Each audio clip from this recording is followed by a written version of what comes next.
আসসালামু আলাইকুম ওয়া রাহমাতুল্লাহি ওয়া বারাকাতুহু নাহমাদুহু ওয়া নুসাল্লি আলা রাসূলিহিল কারীম আম্মা বাদ।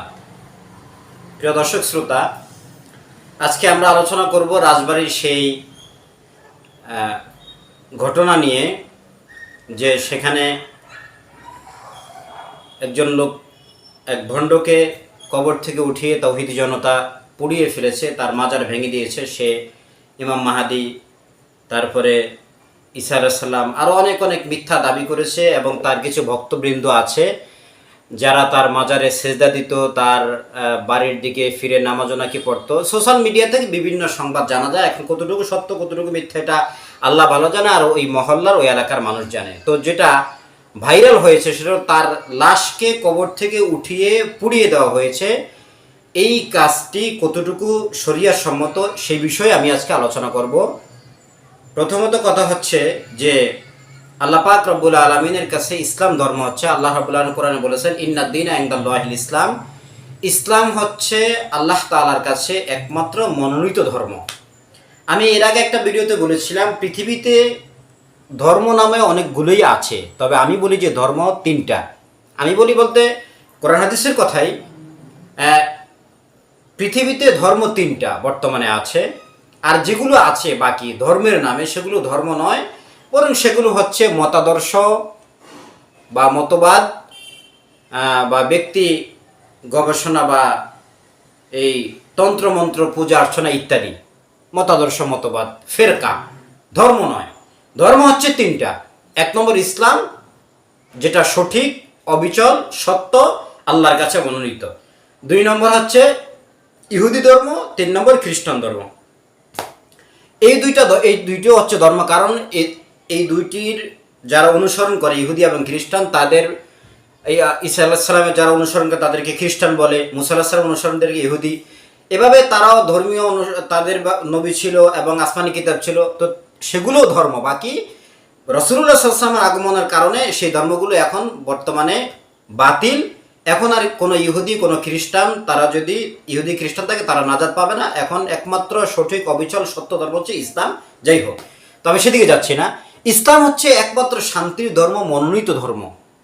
ইসলাম সর্বাধিক নিরাপত্তার ধর্ম। একটা হাদিস শোনায়, সেটা হলো হাদিসে ওরাইনা, যেটা প্রসিদ্ধ একটা হাদিস। রাসূলুল্লাহ সাল্লাল্লাহু আলাইহি সাল্লামের কাছে কিছু বেদুইন আসলো, মদিনায় এসে তারা ইসলাম গ্রহণ করলো। তো মদিনায় কিছুদিন থাকার পরে মদিনার আবহাওয়া তাদেরকে শ্যুট করে নাই, মানে তাদের অনুকূলে নাই, প্রতিকূলে। তারা বিভিন্ন চর্মরোগে আক্রান্ত হয়ে গেল। তখন রাসূলুল্লাহ সাল্লাল্লাহু আলাইহি সাল্লাম তাদেরকে বললেন, তোমরা অমুক জায়গা যাও, সেখানে গিয়ে উট রাখা আছে, উটের দুধ এবং উটের পেশাব দুটোটার সংমিশ্রণ করে তোমরা পান করো, তোমরা সুস্থ হয়ে যাবে। এটা মূলত ছিল রাসূলুল্লাহ সাল্লাল্লাহু আলাইহি ওয়াসাল্লাম ওহীর মাধ্যমে তাদের এই রোগের শেফা ছিল।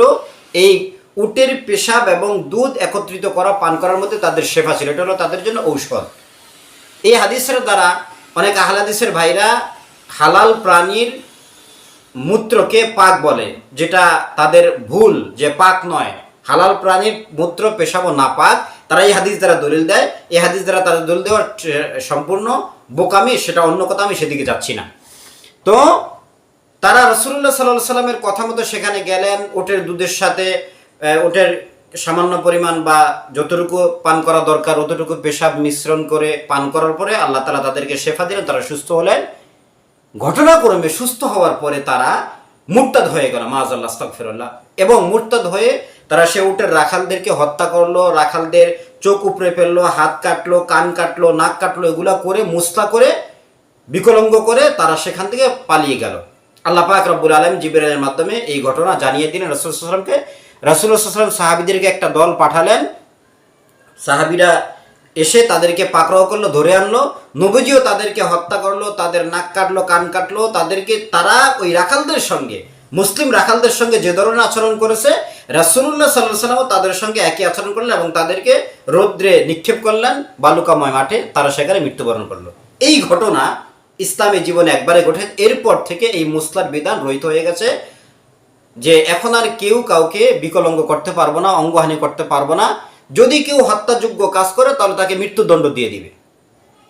এই হাদিসের বিধান এই ঘটনা একবারই ঘটছে, এরপরে আর কোনো এই ধরনের ঘটনা ঘটে না, এই ধরনের কাজ করা যাবে না। এবার আমি আপনাদেরকে সহিহ বুখারীর সামেলা অনুযায়ী 6922 নম্বর হাদিস আপনাদেরকে শোনাই। সেখানে আবু নোমান মুহাম্মদ ইবনে ফজল থেকে বর্ণিত, তিনি বলেন যে আন আইয়ুবা আন ইকরিমাতা কল উতিয়া আলিয়ুন রাদিয়াল্লাহু আনহু বিজানাদিকাতিন ফাআহরাকাহুম ফাবালাগা যালিকা ইবনে আব্বাস। জিন্দিক মানে হলো একজন নাস্তিক। আলী রাদিয়াল্লাহু তাআলা আনহুর কাছে একজন নাস্তিকের ব্যাপারে নাস্তিককে উপস্থাপন করা হলো। আলী রাদিয়াল্লাহু তাআলা আনহু ফাআহরাকাহুম, কি করলেন? তারা তাকে জ্বালিয়ে দিলেন, আগুন দিয়ে পুড়িয়ে দিলেন।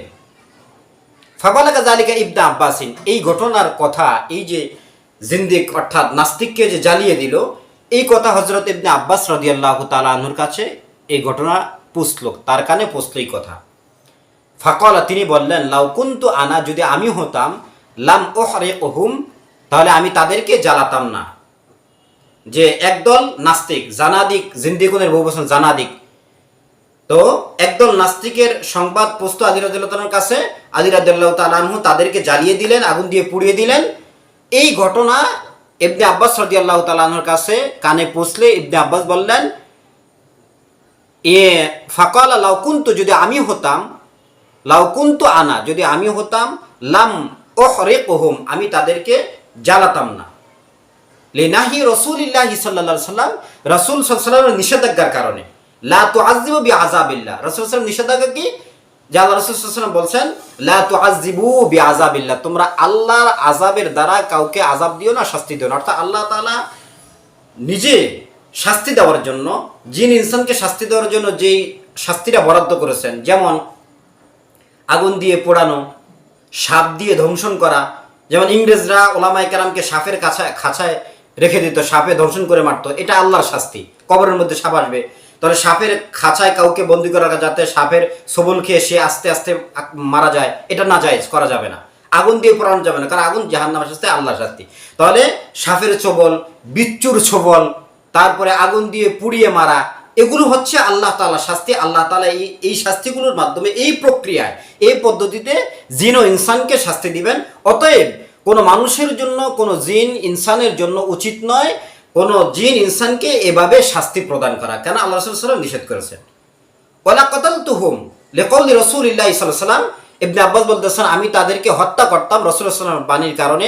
মান বাদদালা দীনাহু ফাকতুলুহু, রাসূলুল্লাহ সাল্লাল্লাহু আলাইহি ওয়াসাল্লাম বলেছেন তোমাদের মধ্যে যে কেউ দিনকে পরিবর্তন করবে, মুরতাদ হয়ে যাবে, ইসলাম ধর্ম ছেড়ে দিবে, তোমরা তাকে হত্যা করো। এই হলো ইসলামের বিধান। তার মানে হচ্ছে এই যে রাজবাড়ির যে ঘটনা, যে ইমাম মাহাদি দাবি করেছে অথবা ঈসা আলাইহিস সালাম দাবি করেছে সে মুরতাদ, তার শাস্তি হলো তাকে হত্যা করতে হবে। কিন্তু সে যেহেতু মারা গেছে, তাকে কেউ যেহেতু মৃত্যুর আগে হত্যা করেনি, সে যেহেতু মারা গেছে, তাকে কবরস্থ করা হয়েছে, দাফন করা হয়েছে, এখন উচিত নয় যে কবর থেকে উঠিয়ে তাকে আগুন দিয়ে পোড়ানো। এটা নিতান্তই একটি জঘন্য কাজ হয়েছে। আমি বলবো ওই এলাকার মানুষ যাতে করে সোশ্যাল মিডিয়াতে এসে অনুতপ্ত হয়, লজ্জিত হয় এবং বলে, এটা স্বীকার করে যে আমাদের এই কাজটি ভুল হয়েছে। তা না হলে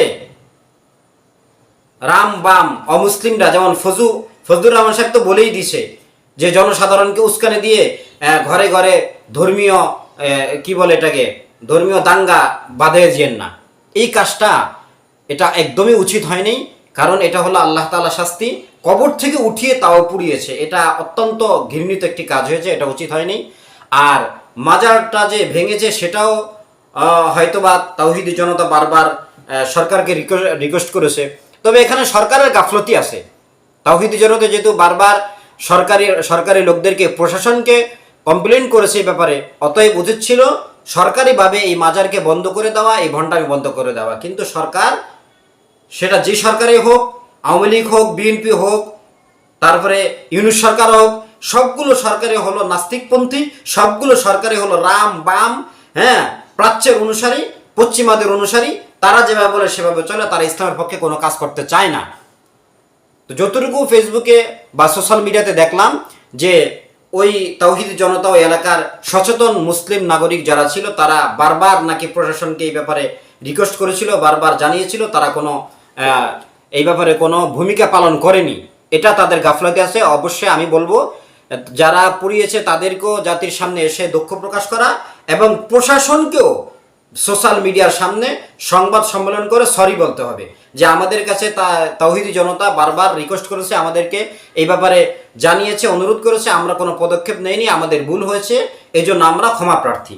এবং ভবিষ্যতে যদি যে কোনো এলাকায় তৌহিদি জনতা, মুসলিম সাধারণ মুসলমান তৌহিদি জনতা যখনই কোনো এ ধরনের ভণ্ড মাজার পূজারি শিরিক বিদাতের বিরুদ্ধে প্রশাসনকে পদক্ষেপ নিতে বলবো, আমি বলবো প্রশাসন যেন তাৎক্ষণিকভাবে এই তাওহিদি জনতা কোনো হস্তক্ষেপ করার আগে, সীমালঙ্ঘন করার পূর্বেই যেন প্রশাসন সেটাকে সরকারি আওতায় নিয়ে নেয়, বন্ধ করে দেয়, বা সেখানে যেন একটা শান্তি শৃঙ্খলা প্রতিষ্ঠা করে। এটা আমি একজন সাধারণ মুসলমান হিসাবে, একজন আলেম হিসাবে দাবি করব। আল্লাহ তাআলা আমাদের সকলকে ইসলামকে সঠিকভাবে মানার বোঝার তৌফিক দান করুন, এবং ইসলামের যে সৌন্দর্যতা রয়েছে, ইসলামের যে স্বতন্ত্রতা রয়েছে, এই ইসলামের সৌন্দর্য অনুযায়ী যাতে আমরা আমাদের জীবনকে পরিচালনা করতে পারি, আল্লাহ তাআলা আমাদের সকলকে সেই তৌফিক দান করুন। সকলে ভালো থাকবেন, সুস্থ থাকবেন। আসসালামু আলাইকুম ওয়া রাহমাতুল্লাহি ওয়া বারাকাতুহু।